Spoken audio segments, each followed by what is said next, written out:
নমস্কার।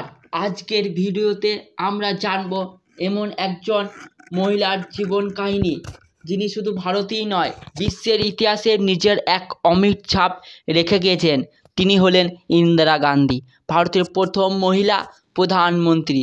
চলুন জেনে নেওয়া যাক তার সংগ্রাম, সাফল্য এবং বিতর্কে ঘেরা এক অনন্য রাজনৈতিক যাত্রা।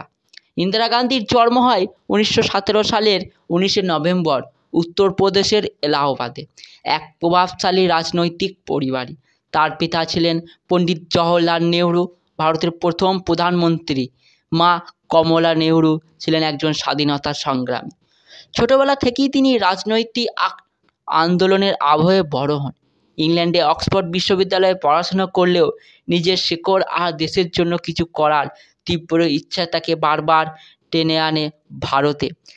ইন্দিরা গান্ধী কংগ্রেসের দলের সঙ্গে ঘনিষ্ঠভাবে যুক্ত হন এবং 1966 সালে বাবার মৃত্যুর পর ভারতীয় জাতীয় কংগ্রেস তাকে প্রধানমন্ত্রী হিসাবে মনোনীত করে। তখন অনেকেই বলেছিল এ তো শুধু নামই গান্ধী।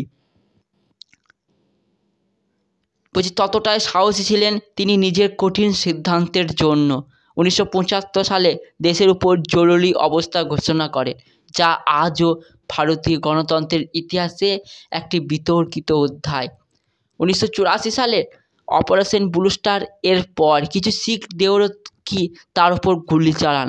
এই নির্মম হত্যাকাণ্ডের ইন্দিরা গান্ধীর জীবন শেষ হয়, কিন্তু শুরু হয় এক দীর্ঘ আলোচনা, এক দীর্ঘ প্রভাব। ভারতের ইতিহাসে তার নাম চিরকাল লেখা থাকবে।